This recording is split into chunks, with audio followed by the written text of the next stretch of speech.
اللہ کے محبوب تشریف فرما تھے، مسجد نبوی کے کونے میں ایک عربی دیہاتی آ گیا اور پیشاب کرنے لگا۔ صحابہ مارنے کے لیے دوڑے اس کو کہ اس کو جھڑکیں۔ آقا کریم نے ان کو بلا لیا، کہا اب بیٹھ گیا تو اس کو کر لینے دو۔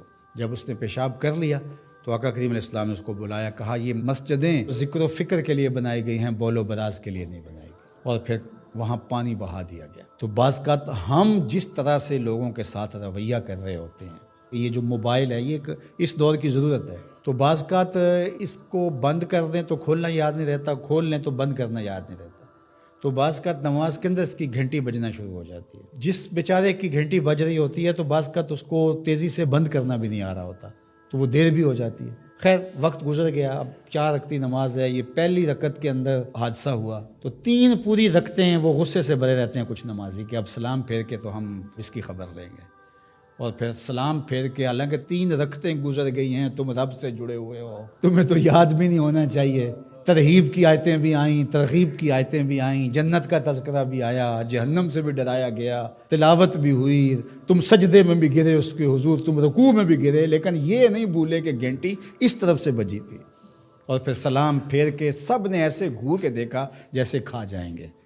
اب اس کو دیکھیں اور اس پیشاب کرنے والے کو دیکھیں، اپنا عمل دیکھیں اور رسول اللہ کا عمل دیکھیں ہم کہاں کھڑے ہیں۔ اور اسی لیے تو لوگوں نے بھگا دیا ہے مسجدوں سے لوگوں کو کہ جو مذہبی طبقہ اس کا رویہ کتنا سخت ہے۔ میں نے تو یہ دیکھا ہے کہ ایک چیز ہے جس کا تعلق دین سے اس طرح سے نہیں ہے، طریقہ کار سے ہے، تنظیمی طریقہ ہے، طریقت کا طریقہ ہے، آپ کا تربیتی طریقہ ہے، اور اگر کوئی بندہ اس طریقے کو اختیار نہیں کرتا تو اس کو مسلمان نہیں سمجھتے۔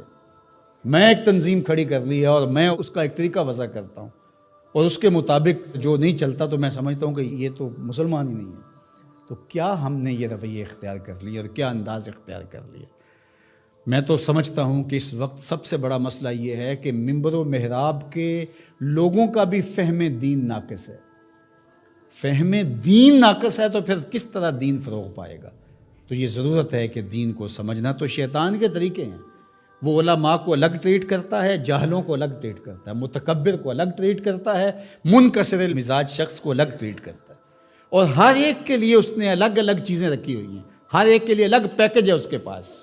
سخی کے لیے الگ ہے، سخت شخص کے لیے الگ ہے، متکبر کے لیے الگ ہے، مولوی صاحب کے لیے الگ ہے، پیر صاحب کے لیے الگ ہے، کارکن کے لیے الگ ہے، لیڈر کے لیے الگ ہے، حاکموں کے لیے الگ ہے، نمازیوں کے لیے الگ ہے، ہر ایک کے لیے الگ اس کے پاس پیکج ہے، اور اس کے ذریعے سے وہ سب کو لوٹ رہا ہے۔ یہ شیطان کے مکر ہیں، فریب ہیں۔ یا ایھا الناس کلوا مما فی الارض حلالا طیبا ولا تتبعوا خطوات الشیطان، اور شیطان کے قدموں کی پیروی نہ کرو۔ یہاں یہ خطوہ کی جمع ہے، قدم کی پیروی نہیں، قدموں کی پیروی نہ کرو۔ معلوم ہوا کہ شیطان کے پاس ایک چال نہیں ہے، اس کے پاس بڑی چالیں ہیں، وہ بڑے بڑے طریقے سے لوٹتا ہے، بڑے بڑے مکر سے لوٹتا ہے۔ آپ تاریخ پڑھیں، مرتبہ ولایت کے پہنچے ہوئے لوگوں کو اس نے برباد کیا۔ بلعم بن بورا کون تھا؟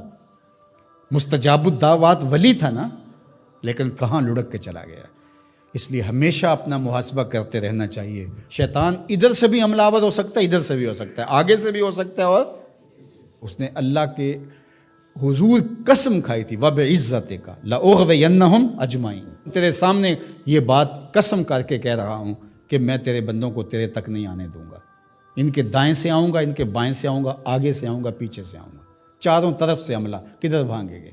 اللہ اکبر۔ ظالم 2 راستے بھول گیا، اوپر والا اور نیچے والا۔ جب بندہ دعا کے لیے ہاتھ اٹھاتا ہے یا سر سجدے میں رکھ دیتا ہے، شیطان کچھ بھی نہیں کر پاتا۔ تو یہ دائیں سے بھی آ رہا ہے، بائیں سے بھی آ رہا ہے، آگے سے بھی آ رہا ہے، پیچھے سے بھی آ رہا ہے، اور اس نے خود اللہ کے سامنے قسم کی ہے، مجھے تیری عزت کی قسم، ان بندوں کو تیرے تک نہیں آنے دوں گا، چاروں طرفیں گھیر لوں گا۔ تو یہ چومکھی لڑائی ہے شیطان کے ساتھ، کبھی یہ کسی طرح سے آ جاتا ہے، کبھی کسی طرح سے آ جاتا ہے، کبھی کسی طرح سے آ جاتا ہے۔ تو اس کے بڑے مکر و فریب اور بڑے طریقے ہیں، اللہ تعالیٰ اس کے مکر و فریب سے ہمیں محفوظ فرمائے۔